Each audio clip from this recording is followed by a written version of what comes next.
Assalamualaikum warahmatullahi wabarakatuh. Hello everyone, how are you all today? We're back to the Contrastive and Error Analysis subject. We are from the 6th group. Myself, Taufik, and Sultan would like to explain you about hierarchy of difficulty on contrastive analysis. Alright, let's get started. Hierarchy of difficulty. Okay, we discuss about the title first. What is the meaning of hierarchy, word hierarchy, and word difficulty? The word hierarchy means order of levels or position level. Jadi kata hierarchy ini atau bahasa Indonesianya hierarki mempunyai makna urutan tingkatan atau jenjang jabatan. So, if we interpret it in language, then that is order of levels or position level.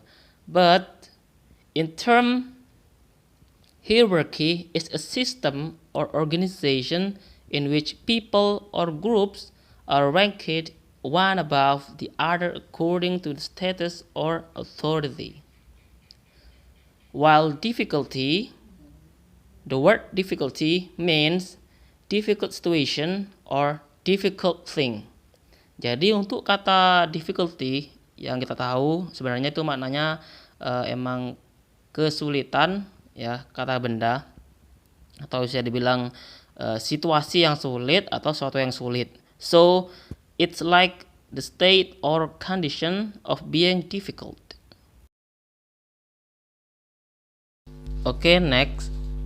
Several attempts were made to formalize the prediction stage of contrastive analysis to avoid the subjectivity involved in CA.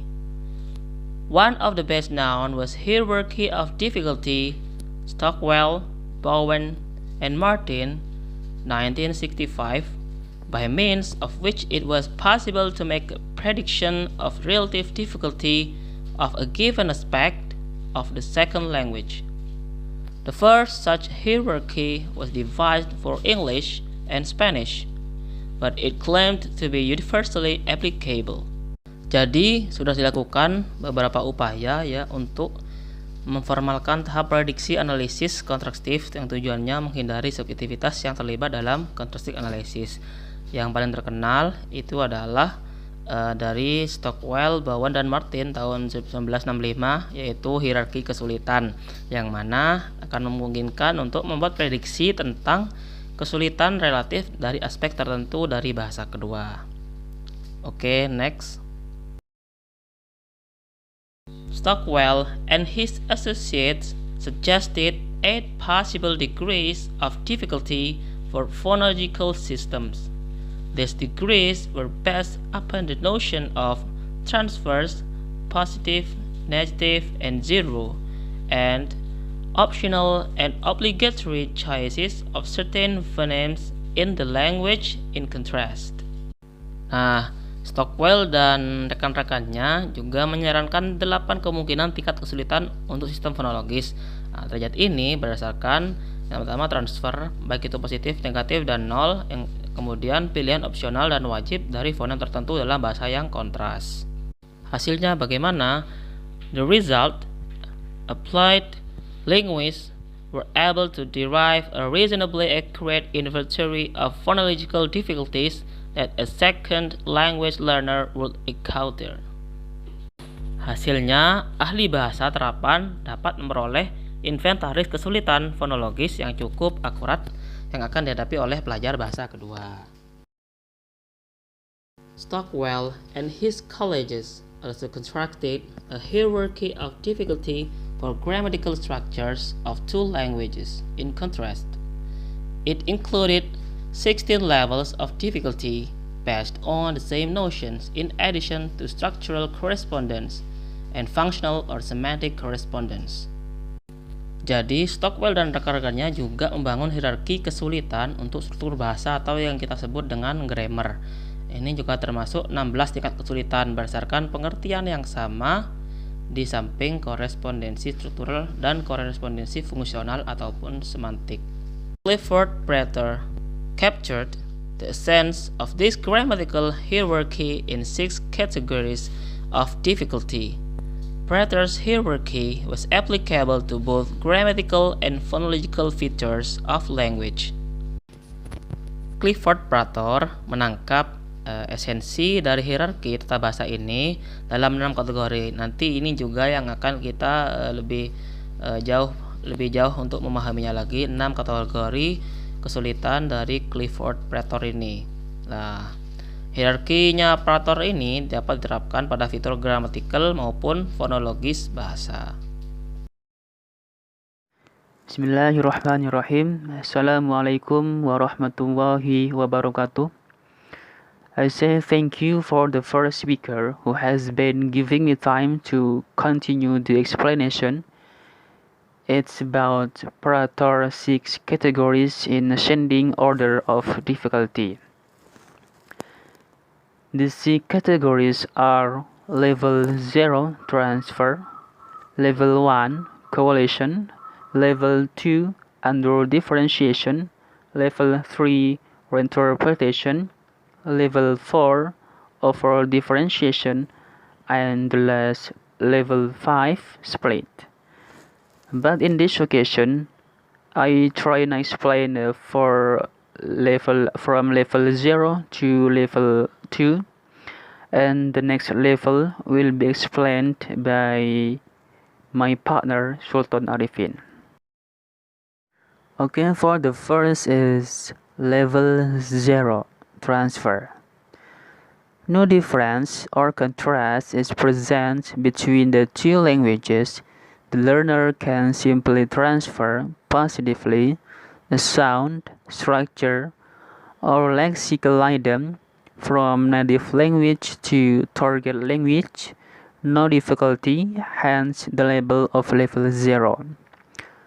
Okay, for example, many vowels and consonants of Persian and English, which are the same in both languages, such as a, u, I, etc. Okay, how about the other example?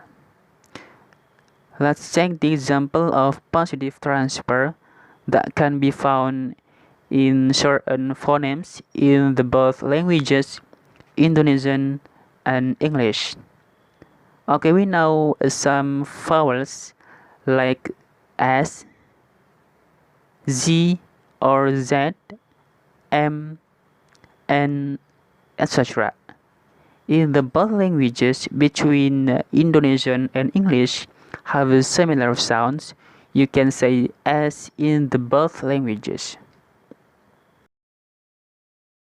For the next is level 1, coalitions.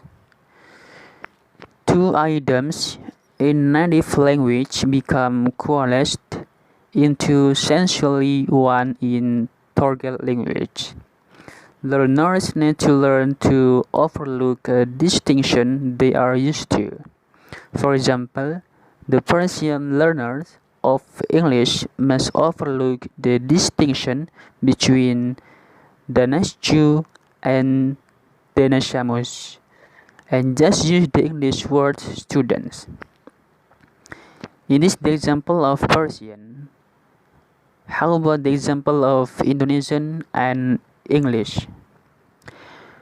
We know some words such as memahami and mengerti. The both are coalesced into understand in English. For example, our first language is Indonesian and the second language is English. So the word memahami and mengerti is the first language become one word in the second language, understand. Hope you get the point. Okay, for the next is level 2, under differentiation. An item in native language is absent in target language. The learner must avoid the items. For example, Phonemes X and Q or expressions such as Chakeratam and Nokaratam, since in English for the same meaning no one says I'm your servant. It is the example of Persians. How about the other example? In Indonesian and English, there is something in the first language that is not exist in the second language. So if we are Indonesian, we have to learn about the English organization. For instance, to measure in use of a countable and uncountable noun, we use like much, many, some, etc. Because those words are not exist in Indonesian language. Level 3 Reinterpretation. An item that exists in the native language is given a new shape or distribution in the TL. The Persian learner of English, for the example, must learn a new phone for the phoneme, that is, in the Persian, is similarly a clear, whereas the phoneme may be clear or dark in English depending on the phonological environment. Level 4. An entirely new item in the target language bearing little or no similarity to the native language item must be learned. The native speaker of Persian must learn English phoneme, since they do not exist in Persian. This also applies to many English idiomatic expressions that have no equivalent in Persian, such as eat like a horse. Level 5. Split the solution in the following diagram. One item in the native becomes two or more the target language, requiring the learner to make a new distinction. Split is the opposite of coherence. For example, the Persian learner of English has to make a distinction between desk and table since the equivalent of these two words in this native language is one single word, namely means. This also applies to this also applies to he and she as the equivalent of this also applies to that this also applies to he and she as the equivalent of in Persian. Alright, that's all what we can explain to you. Thank you very much for your nice attention. Wassalamualaikum warahmatullahi wabarakatuh.